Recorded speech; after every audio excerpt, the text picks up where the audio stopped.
Assalamualaikum warahmatullahi wabarakatuh. Perkenalkan, nama saya SF Korina Fauzi, NIM C0C019033.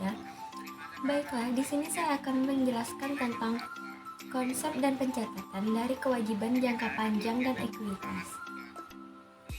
Klasifikasi kewajiban jangka panjang. Utang obligasi. Obligasi adalah janji tertulis untuk membayar bunga secara periodik dan sejumlah nominal pada tanggal jatuh tempo. Pada obligasi dapat terjadi adanya agio atau premium dan juga disagio atau diskon. Agio terjadi apabila surat obligasi dijual dengan harga di atas nominal. Disagio terjadi apabila surat obligasi dijual dengan harga di bawah nilai nominal. Agio ataupun disagio terjadi karena perbedaan suku bunga pasar dengan suku bunga dari kontrak obligasi. Utang hipotek. Utang hipotek pada umumnya hampir sama dengan obligasi, tetapi utang hipotek memiliki agio maupun diskonto. Pinjaman hipotek terutama untuk pembelian tanah dan bangunan umumnya merupakan pinjaman dengan beban bunga tetap dan ditutup pada waktu yang lama. Biaya penutupan hipotek umumnya langsung merupakan beban pada periode tersebut.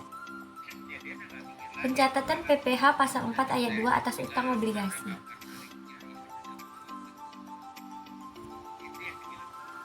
Bunga dari obligasi dan kupon sebesar 15% bagi wajib pajak dalam negeri dan bentuk usaha tetap, dan 20% atau sesuai dengan tarif berdasarkan persetujuan penghindaran pajak berganda bagi wajib pajak luar negeri selain bentuk usaha tetap dari jumlah bruto bunga sesuai dengan masa kepemilikan obligasi. Diskonto dari obligasi dan kupon sebesar 15% bagi wajib pajak dalam negeri dan bentuk usaha tetap, dan 20% atau sesuai dengan tarif berdasarkan persetujuan penghindaran pajak berganda bagi wajib pajak luar negeri selain bentuk usaha tetap. Dari selisih lebih harga jual atau nilai nominal di atas harga perolehan obligasi tidak termasuk bunga berjalan.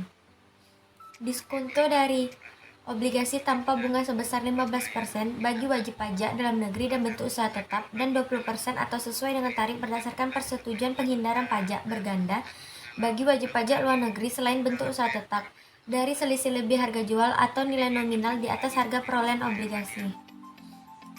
Yang keempat, bunga dan atau diskonto dari obligasi yang diterima dan atau diperoleh wajib pajak reksadana yang terdaftar pada Otoritas Jasa Keuangan sebesar 5% untuk tahun 2014 sampai dengan tahun 2020 dan 10% untuk tahun 2021 dan seterusnya.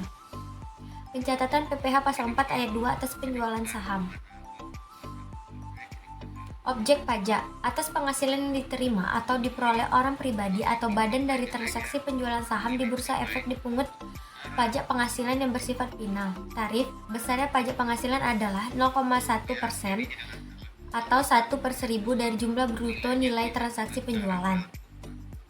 Pemilik saham pendiri dikenakan tambahan pajak penghasilan sebesar 0,5% atau 0,5% dari nilai saham perusahaan pada saat penutupan bursa di akhir tahun 1956. Dalam hal saham, perusahaan diperdagangkan di Bursa Efek setelah 1 Januari 1997, maka yang dimaksud dengan nilai saham adalah nilai saham ditetapkan sebesar harga saham pada saat penawaran umum perdana. Kesimpulan yang saya dapat dari pembahasan ini adalah kewajiban tidak lancar adalah utang yang jatuh temponya lebih dari 1 tahun. Buku dan sumber pembiayaan tidak diambil dari aset lancar. Kewajiban tidak lancar mencakup utang obligasi dan utang hipotek. Obligasi adalah utang, surat utang, dan surat utang negara yang berjangka waktu lebih dari 12 bulan. Atas penghasilan yang diterima atau diperoleh orang pribadi atau badan dari transaksi penjualan saham di Bursa Efek dipungut pajak penghasilan yang bersifat final. Terima kasih.